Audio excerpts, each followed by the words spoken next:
Hello student, আজকে আমরা class 10-এর physical সায়েন্সের চ্যাপ্টার 8 পর্যায় সারণী এবং তার মৌলসমূহের পর্যাবৃত্ততা নিয়ে একটু আলোচনা করব। এই চ্যাপ্টারটা সবার প্রথমে ধরার একটাই কারণ, 8খানা চ্যাপ্টারের মধ্যে এই চ্যাপ্টারটা একটু এক্সট্রা নাম্বার ক্যারি করে, অনেকটা নাম্বার ক্যারি করে। আর এই চ্যাপ্টারটা থেকে বলা যায় যে পুরোটাই কেমিস্ট্রির chapter, core of the chemistry, যেটা অনেক স্টুডেন্টরা একটু নার্ভাসও থাকে, ভয়ও পায়, আবার কিছু কিছু স্টুডেন্ট প্রচণ্ড রকমভাবে এনজয় করে চ্যাপ্টারটা পড়তে। যদি বুঝতে পারো চ্যাপ্টারটা খুবই সোজা, আর যদি বুঝতে না পারো তাহলে চ্যাপ্টারটা ততটাই কঠিন লাগবে। আশা করছি তোমরা সবাই কম বেশি পড়েছো। আজকে আমার সাথে একবার রিভিশন চলবে। যারা যারা এখনও পড়োনি, সামনে তো অবশ্যই ফার্স্ট সামেটিভ, প্রতিটা স্কুলে কিছু কিছু জায়গায় হয়তো স্টার্ট হয়ে গেছে, আবার হবেও, বা কিছু কিছু স্কুলে হয়তো একটু দেরিতে। তো সবারই কাজে লাগবে। এসো আজকে আমরা এটা নিয়ে আলোচনা করি। একদম অল্প পড়াবো, ছোট ভিডিও হবে, প্লিজ দেখো। আর যদি কোথাও কোনো অসুবিধা হয় তাহলে আমাকে জানিও। দেখো, চ্যাপ্টারের শুরুতে আমরা প্রথম যে টপিক নিয়ে পড়াশোনা করব, অলরেডি আমরা এটা আগে পড়ে ফেলেছি, মেন্ডেলিফের পর্যায়সূত্র। মেন্ডেলিফের পর্যায়সূত্র থেকে আমরা কি জানতে পারি? মেন্ডেলিফ বলেছিলেন যে যদি আমি পিরিয়ডিক টেবিলকে আঁকি, পর্যায় সারণীকে আঁকি, তাহলে সমস্ত মৌলের ভৌত এবং রাসায়নিক ধর্মসমূহ তাদের পারমাণবিক গুরুত্বের সাথে পর্যায়ক্রমে পরিবর্তিত হয়। আচ্ছা, পারমাণবিক গুরুত্ব মানে কি? পারমাণবিক গুরুত্ব মানে হচ্ছে ভর সংখ্যা। মানে যদি আমি এটা একটা মেটাল লিখি, তাহলে এক্স অ্যান্ড ওয়াই পারমাণবিক গুরুত্ব হচ্ছে এইটা, আর এটা হচ্ছে পরমাণু ক্রমাঙ্ক। পরবর্তীকালে দেখা গেছে যে মেন্ডেলিফের পর্যায় সারণী থেকে আমরা আধুনিক পর্যায় সারণী পড়ি। কেন পড়ি? কারণ হচ্ছে মেন্ডেলিফের পর্যায় সূত্রতে পর্যায় আর শ্রেণী সংখ্যা যতগুলো ছিল তার থেকে একটু চেঞ্জ হয়েছে আধুনিক পর্যায় সারণীতে। সবচেয়ে মেইন যে চেঞ্জটা হয়েছে, মেন্ডেলিফের পর্যায়সূত্রতে বলা হয়েছিল যে মৌলের ভৌত রাসায়নিক ধর্মসমূহ পারমাণবিক গুরুত্বের সাথে পরিবর্তিত হয়। আধুনিক পর্যায় সারণীতে আমরা যেটা পড়ি পরমাণু ক্রমাঙ্কের সাথে পরিবর্তিত হয়, মানে নিচের নাম্বারটা বলা হয় পরমাণু ক্রমাঙ্ক। মেন্ডেলিফের পর্যায়সূত্রতে কটা পর্যায় ছিল আর কটা শ্রেণী ছিল? পর্যায়সূত্রটা ছিল 7টা পর্যায় আর 9টা শ্রেণী। আধুনিক পর্যায় সারণীতে কটা আছে? 7টা পর্যায় তো আছেই, এখানে 18টা শ্রেণী হয়ে গেছে। নেক্সট, আজকে যেটা আমরা মেইন টপিক হিসাবে বেছেছি সেটা হচ্ছে পারমাণবিক ব্যাসার্ধ বা পারমাণবিক আকার বলা চলে, আর আয়োনাইজেশন শক্তি। টপিকটা খুবই ইজি।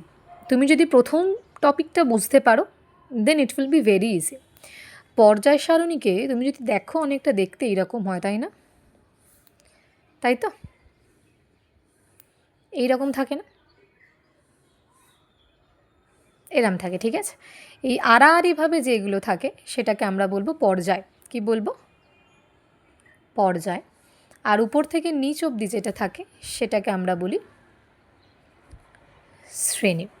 এখন একটা স্টেটমেন্ট হয়, বলা হয় যে পর্যায়গতভাবে আমি যদি বাঁদিক থেকে ডান দিকে যাই তাহলে আমার নাকি আকার কমছে, আর শ্রেণীগতভাবে যদি আমি উপর থেকে নিচের দিকে নামি তাহলে আমার আকার বাড়ছে। ওকে, ফাইন, ঠিক আছে। এই রেসপেক্টেই ধরো তোমাকে বলল তোমার কাছে আছে অক্সিজেন, সালফার, এইগুলোর মধ্যে তোমাকে বলতে বলছে যে তুমি আমাকে বলো আকার কার বেশি। তার জন্য তোমাকে জানতে হবে অক্সিজেন, সালফার, সেলেনিয়াম এরা কোথায় আছে। তুমি যদি দেখো এরা একই গ্রুপের অন্তর্গত, গ্রুপ নাম্বার 16-এ আছে এরা। এই গ্রুপ নাম্বার 16-এর প্রথমে থাকে অক্সিজেন, সালফার, তারপরে এসি থাকে। তো এদের রেসপেক্টে তুমি আমাকে বলতেই পারো এই সিরিজটা হবে, অবশ্যই হবে। কিন্তু তুমি যদি জানতে পারো যে কেন হয় তাহলে তোমার মনে রাখাটা অনেক বেশি পরিমাণে ইজি হয়ে যাবে। কেন হয় বলো তো? দেখো, ফান্ডামেন্টাল কনসেপ্ট যেটা ছোটোবেলা থেকে আমরা পড়েছি, আমাদের পরমাণুর ভেতরে একটা নিউক্লিয়াস আছে, আর নিউক্লিয়াসে পজিটিভ চার্জযুক্ত প্রোটন আছে, পাতি কথা। বাইরে যে কক্ষপথগুলো আছে না, KLMN, তাই সেখানে কি থাকে? ইলেকট্রন থাকে। ওকে, ইলেকট্রনের নেগেটিভ চার্জ আছে, আর পজিটিভ চার্জ কী করে? নেগেটিভ চার্জকে অ্যাট্রাক্ট করে, মারাত্মকভাবে আকর্ষণ করে। এবার একটা কথা বলো, যদি পজিটিভ চার্জ নেগেটিভ চার্জকে অ্যাট্রাক্ট করে তাহলে এদের মধ্যে কি হবে? দূরত্ব ডেফিনেটলি কমবে। ডেফিনেটলি কি হবে? কমবে, কাছে আসবে। কারেক্ট। একটা জিনিস মাথার মধ্যে একদম ঢুকিয়ে রাখো, যত আমি পর্যায়গতভাবে বাঁদিকে যাব আমার কক্ষপথ সেম থাকবে। আমার কক্ষপথ কী হবে? সেম থাকছে, সেম থাকবে। তাতে কি হচ্ছে? ধরো আমি প্রথমে একটা এলিমেন্ট নিলাম। আচ্ছা, যোজ্যতা কক্ষপথ কাকে বলে?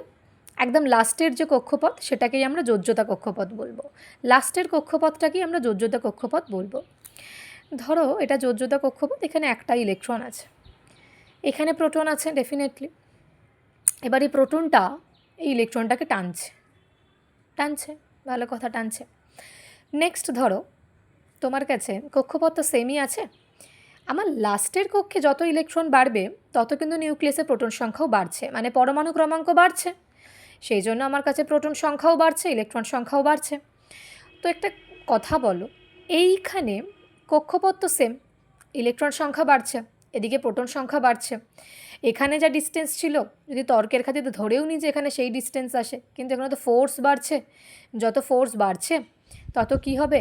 এটা আরও জোরে অ্যাট্রাক্ট করবে, এটা আরও জোরে আকর্ষণ করবে, এর পাওয়ার অনেক গুণ বেড়ে গেছে। যদি এর পাওয়ার অনেক গুণ বেড়ে যায়, যদি আরও জোরে আকর্ষণ করে, তাহলে কি হবে? সাইজ কি হচ্ছে? আকর্ষণ করছে, সেই জন্য ছোট হচ্ছে। নেক্সট কি হচ্ছে? ধরো দুটোর জায়গায় তিনখানা ইলেকট্রন আছে, মানে ইলেকট্রন বাড়ছে। ইলেকট্রন বাড়ছে মানে নিউক্লিয়াসে কি বাড়ছে? প্রোটন বাড়ছে। আর নিউক্লিয়াসে যদি প্রোটন বাড়ে তাহলে কি হবে? এর ফোর্স অফ অ্যাট্রাকশান অনেক বাড়ছে, আরও অনেক বেশি বাড়ছে। ফোর্স অফ অ্যাট্রাকশান যখনই বাড়বে তখনই কি হবে? নিউক্লিয়াস আর ভ্যালেন্স সেলের মধ্যে যে দূরত্ব সেটা অনেকটা কম হবে, মানে অনেক ছোট হয়ে যাবে। বোঝা গেল? পর্যায়গতভাবে যদি আমরা বাঁদিক থেকে ডান দিকে যাই, কেন আমাদের আকার ছোট হতে হতে আসছে? This is the main reason. আমি আরেকবার রিপিট করি, হ্যাঁ। তোমার কাছে আকার ছোট হওয়ার একটাই কারণ, সেটা হচ্ছে নিউক্লিয়াসে অবস্থিত তোমার কাছে এই প্রোটনের চার্জ আর ভ্যালেন্স ইলেকট্রনের মধ্যে যে আকর্ষণ বল সেটা। যদি আকর্ষণ বল বাড়ে তাহলে কি হবে? দূরত্ব কমবে, নিউক্লিয়াস আর ভ্যালেন্স শেলের মধ্যে দূরত্ব কমবে। যদি দূরত্ব কমে তাহলে আকার কমবে, এটা হচ্ছে পাতিকথা। তোমার এটা হচ্ছে ভ্যালেন্স সেল, এখানে যে আকর্ষণটা দিচ্ছে এখানে নিশ্চয়ই তার থেকে বেশি আকর্ষণ হবে, কারণ ইলেকট্রন বাড়ছে মানে প্রোটন সংখ্যা বাড়ছে আর আকর্ষণ বল বাড়ছে। তারপরেরটাতে নিশ্চয়ই আরও বেশি হচ্ছে। কেন? ইলেকট্রন সংখ্যা বাড়ছে, নিউক্লিয়াসের প্রোটন সংখ্যা বাড়ছে, মারাত্মক জোরে অ্যাট্রাকশন হচ্ছে, আকর্ষণ বল ক্রিয়া করছে, সেই কারণে নিউক্লিয়াস আর শেষ কক্ষপথের মধ্যে দূরত্ব কমছে, তাই জন্য কি হচ্ছে? ডিস্টেন্স কমছে, আকার কমছে। ক্লিয়ার? পর্যায়গতভাবে যদি আমি বাঁদিক থেকে ডান দিকে যাই আমার কেন আকার কমে? এবার আসো, যদি আমি শ্রেণীগতভাবে উপর থেকে নিচের দিকে নামি কেন আমার আকার বাড়ছে? দেখো, পর্যায়গতভাবে একটা লাইনে আমরা স্টিক ছিলাম যে কক্ষপথের সংখ্যা আমি বাড়াবো না, একই থাকবে, আমি বাড়ানোর কেউ নই, কিন্তু বাড়ে না, একই থাকে। এবার যদি আমি শ্রেণীগতভাবে বলি, শ্রেণীগতভাবে কিন্তু যদি আমি দেখি তাহলে কিন্তু ডেফিনেটলি কক্ষপথের সংখ্যা বেড়ে যায়, কক্ষপথের সংখ্যা বেড়ে যায়। এবার আমার মনে হয় এটা তোমাদের বুঝতে অনেকটা ইজি হবে, আমার এখানে জায়গা নেই বলে আমি এভাবে আঁকলাম, এটা অনেকটা বুঝতে ইজি হবে। ধরো এই যে কক্ষপথ, ধরে নাও এখানে একটা ইলেকট্রন আছে, তো এর সাথে এই নিউক্লিয়াসের সাথে কক্ষপথের যা দূরত্ব, এই নিউক্লিয়াসের সাথে এই কক্ষপথের দূরত্ব নিশ্চয়ই একটু হলেও বেশি।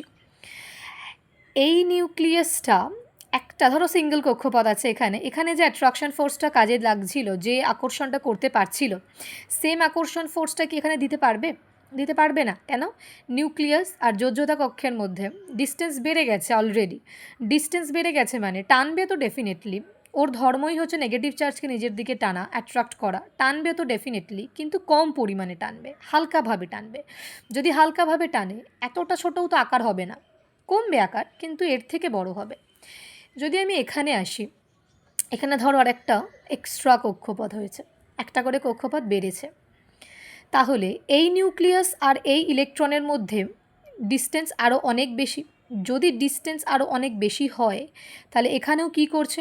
অল্পভাবে টানছে, অল্পভাবে টানছে, অ্যাট্রাকশন ফোর্সটা এইটার মতো কাজ করছে না, এটার থেকেও অনেক কম কাজ করছে। সেই জন্য কী হচ্ছে, যত কম টানবে নিজের দিকে, অ্যাট্রাকশন ফোর্স যত কম হবে, তত নিউক্লিয়াস আর যোজ্যতা কক্ষের মধ্যে দূরত্বটা আগের থেকে বেশি হবে, আর যত দূরত্ব বেশি হবে তত আকার বড় হবে। আশা করছি এটুকু তোমাদের কাছে ক্লিয়ার। কেন পর্যায়গতভাবে যদি আমরা বাঁদিক থেকে ডান দিকে যাই আকার কমছে, আর শ্রেণীগতভাবে ওপর থেকে নিচের দিকে নামলে আকার বাড়ছে। আজকের ক্লাসে আমি এটুকুই রাখছি। পরের ক্লাসটাতে আমরা আয়োনাইজেশন শক্তি নিয়ে আলোচনা করব। যদি এই কনসেপ্টটা বুঝতে পারো, আমরা নেক্সট ক্লাসে আবার রিভিশন করব, তাহলে আয়োনাইজেশন শক্তির কনসেপ্ট ইজিলি বুঝতে পারবে। ওকে।